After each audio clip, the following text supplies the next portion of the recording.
Corona vaccine की race में इस समय 3 दावेदार आगे चल रहे हैं, मॉडर्ना, फाइजर और ऑक्सफोर्ड। रूस की स्पुतनिक को जोड़ दे तो यह संख्या 4 हो जाती है।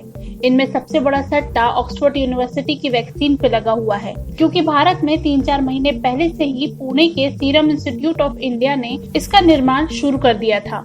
ऐसे में यह अनुमान लगाया जा रहा है कि यह वैक्सीन भारत में सबसे पहले मिल सकती है। लेकिन ऑक्सफोर्ड की वैक्सीन में एक पेच है, वो ये कि इस वैक्सीन के जिस डोज को सबसे ज्यादा सफलता मिली, वो डोज वैज्ञानिकों ने जानबूझकर नहीं बल्कि भूल चूक में दे दिया था। ऑक्सफोर्ड ने हाल ही में प्रेस नोट जारी करके बताया कि उनकी वैक्सीन 70% तक कारगर रही। 2 बैच को डोज दी गई थी। एक बैच में वैक्सीन 90% कारगर पाई गई, दूसरे बैच में 62%। दोनों बैच में वैक्सीन की मात्रा अलग अलग थी। इस बीच वैक्सीन 90% तक कारगर पाई गई।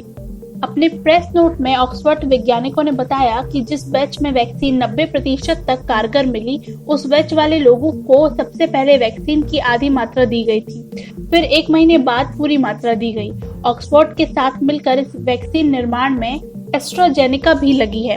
इस कंपनी के बायोफार्मास्यूटिकल रिसर्च और डेवलपमेंट के एग्जीक्यूटिव वाइस प्रेसिडेंट मिंग पांगलोस ने बताया कि नसीब से 90% बैच वाले में सफलता मिल गई।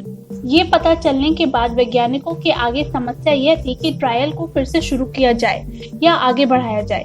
ट्रायल आगे बढ़ाने का निर्णय लिया गया, लेकिन दूसरी डोज में वैक्सीन की पूरी मात्रा दी गई। अब इसी बैच में 90% तक वैक्सीन कारगर मिली है। जो बैच था उसमें दोनों बार वैक्सीन की पूरी डोज दी गई थी। उस ग्रुप में वैक्सीन 62% तक कारगर मिली। अब वैज्ञानिक इस बात पर माथापच्ची कर रहे हैं कि वैक्सीन की आधी मात्रा से ज्यादा प्रोटेक्शन और पूरी मात्रा में कम प्रोटेक्शन कैसे मिल रहा है। अब इस माथापच्ची का जब हल निकलेगा, तब आपको पता चलेगा कि आपको वैक्सीन कब, कैसे और कहाँ मिलेगी।